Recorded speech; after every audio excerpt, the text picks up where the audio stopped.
Okay, Malakoff, week one. In 3, 2, 1. Welcome back to the Zebra Sports Network and the Grandview Bank pregame show ahead of kickoff. Week one, Grandview and Malakoff. And courtesy of our friends at Buck Realty, we visit with head coach Ryan Ebner. You can contact Tammy Rydell today at 817-866-3700 for all your real estate needs. We appreciate Buck Realty for their support in the Zebra Sports Network. Coach, another season, a summer, while some would say a new change, a new path for this team, a new journey, a new set of names, fresh set of faces. A lot of excitement there for Grandview football. Absolutely. You know, like you said, there's some guys that graduated that, you know, we were so blessed to have, and a lot of new faces. And that's what happened back in 2018. And, you know, these guys are working just as hard as those guys and putting just as much effort. And you got some new faces, but a lot of different roles have changed, just from other guys being leaders and have done a great job of that, to other guys stepping up into some other roles when it's just their chance for some varsity time. And man, we've been excited with what we've been seeing. We pretty much kicked it in gear shortly after the Malakoff game. Some guys went to their sports, but yeah, any guys that were in off season, we pretty much got back to work, and we've seen a lot of intensity in their eyes, and they've been ready to go to finally take on somebody else. Take us behind the scenes of the learning phase of the past few weeks, because it's a crucial point for you guys as you implement new faces in your system that maybe don't have the experience that others had. Talk about, and I know you guys burn the midnight oil as coaches, and then trying to implement practices and get ready and all the structure. Take people behind how important the past few weeks have been. Well, a lot of it is installing, and you know, they know it. They've been doing it since their 7th grade. It's, you know, we've been here so long as coaches, they get to hear the same stuff over and over and over, and all the coaches coach their position up, so they're hearing the same things. It's more of the intensity of how you do it, but also just the length of how much stuff you have to know. So during 2 days, the biggest important is just knowing how to line up the simple things that are going to last the whole season. And once you get to that, it's just now when you install that, it's finally getting to do that against somebody else and see how you're going to react, what kind of plays you're going to make, and things like that. So it's tremendously important. It's one of those things you have so much extra time because school's not going on. When a kid misses one day, it's kind of like summer school in college. You're really missing a couple weeks worth because there's a lot of different things, and you've got to go back. And these kids have gone this much further, and you know, when you miss a day, you're behind a little bit, but it's just a lot of information that carries on throughout the whole season. Before we get into specific names, I want to talk depth with you. This is a deep team, a lot of talent on this roster. In your time here in Grandview, is this as deep as a team as you've seen? It's as deep or comparative to the deepest teams. That'll be more that we see throughout the season. But right now, we've got a lot of different guys that can do a lot of good things. And from a coach's standpoint, it's a lot of competition, and you're excited to see that. There's a lot of different guys that bring a lot to the table, and so from a standpoint of a coach, you know, you start putting those names on the board, and your excitement gets pretty high real quick, and that's what we've seen from this team so far. Let's start on the defensive side of the ball. You're a defensive guy. Up front, you guys are going to be very physical. Let's start with the linebacker core, and with those linebackers, it all starts with Bryson Davis. Yes, I mean, he's easily one, if not one of our best returning defensive guys, and you know, we plugged him into that spot last year, and it was one of those things you just saw him. He continued to get better every single week, and so we're very fortunate to have him back. He's done a very good job for us. You know, then you get the addition of Price and Roan. You know, they've done a great job. Price played a different position, but we've also got good guys behind him. You know, Hudson Ross has done a lot of great things for us. Asa, Coates, we've got a deep core group of guys there, and so they all kind of bring something different to the table. So Coach Inch has got a lot of different tools to pick from. You've also been blessed over the years that you've had a lot of talent in your secondary. This year, no exception. At corner, you've got Casey English, Jaden Mangrum, two more of the athletic guys on the field. Absolutely, and you know, Casey's one of those guys that can lock some people down, and Jaden does a great job of doing all the dirty work. He's offensively, he's great at blocking. Defensively, he's great at knowing his coverages and really understanding how the route tree works and doing those things right.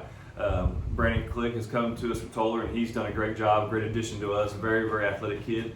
Caden Self has done an excellent job as well. A big, tall, rangy guy, kind of reminds me of Jacob Patterson. Now, up front, the guys that don't always get the notoriety that they should, that sometimes they get missed out in the praise, but your teams have always been known for being very physical up front. We can expect that to continue? Oh, yeah. I mean, Aiden Kiever is worked his rear end off in the offseason, and you saw the impact immediately. Josh Clover is the other end right now, and the athleticism is off the charts, especially for a D lineman. Timothy Braden's, he just clogs the middle up. And then you have guys behind them that are some of the offensive lineman guys, but Quentin Westmoreland does a lot of good things defensive for me. Smaller kid, but fast. And so we've got different guys to plug in there, Peyton Breton and Holmes, and that are more offensive guys right now. And you start looking at those different things that you can do with different guys. Again, it's like all the rest of the position. It gets pretty exciting. Over the course of your time here in Grandview, of course, the insane amount of success that you've had and that you've been a part of, offenses have always been flashy here, and you put up tons of points. This year expects to be no different. Let's start out with a little piece of good news, and that's the return of Gavin Leftwich, healthy, ready to go, ready to make an impact. Yeah, he hurt his shoulder back in baseball, and man, I can't even begin to tell you how much work he put in. Not only work, but extra work. You'd see it here during summer workouts, but then later on, what people didn't see is he was coming back up and doing other things. And you catch him here on the weekends a couple times trying to get some extra work in. And I mean, just all the extra hard work that he put in to make himself ready. I mean, you can tell he's itching to get out there, and did. I mean, he was supposed to. We were hoping at first, maybe September-ish sometime. He was able from day one to be able to step out there and play. I know offensive coordinator John Jay excited about the depth that he has at wide receiver. Plenty of balls to spread around. Yeah, unfortunately, there's only one. It'd be a lot easier with 2 or 3 of them out there. But yeah, you got Case and English and Luke Kirkpatrick. Those guys returning. Cohen Sanders returning. Like I said earlier, Brandon Click, also Jaden Mangrum, and then you've got guys, other guys mixing in. We already discussed Telbeck, but JJ had worked a little bit of receiver, has also done a great job in the backfield along with Hudson Ross. And like I said, it's just about getting the guys the catches and getting them open.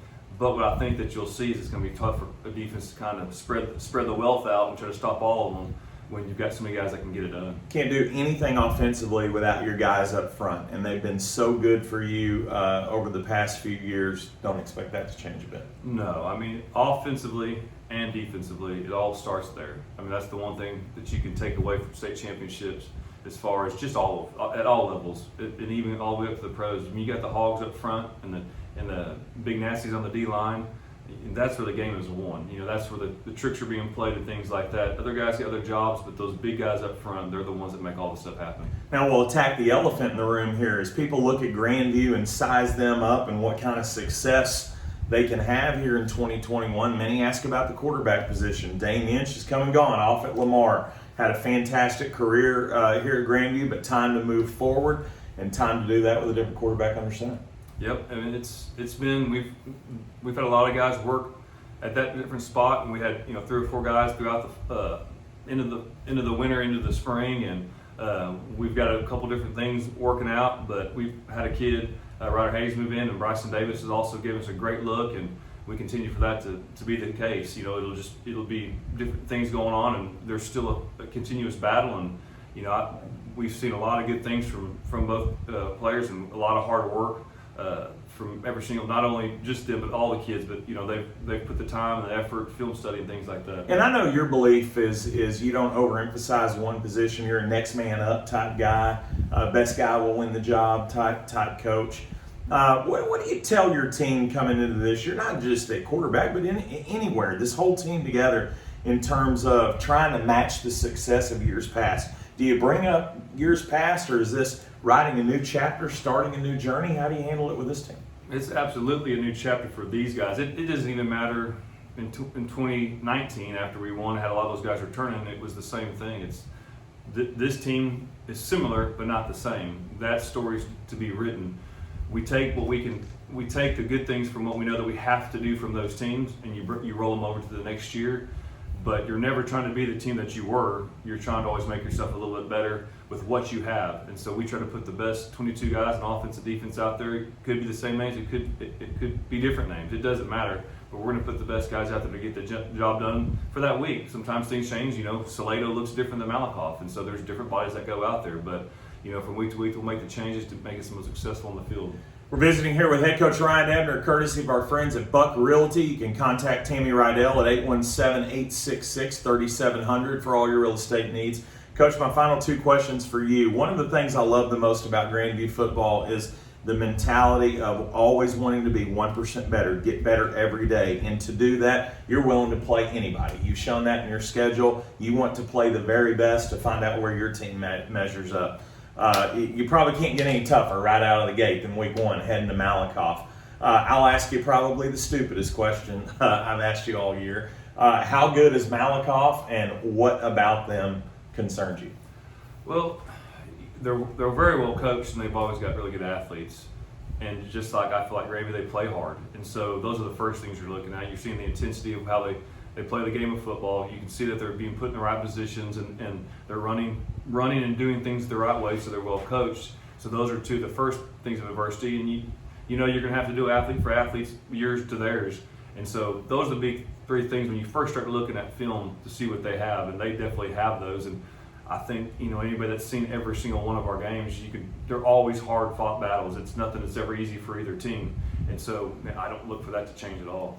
My final question for you, and the one that I've been looking forward the most to asking, because you're one of those guys, you're not about coach speak. You put it out there and tell it like it is. As you head into week one, and I know you're going to learn a lot about your team over the next 10 weeks, but as we sit here today in late August, what's your expectations for this football team?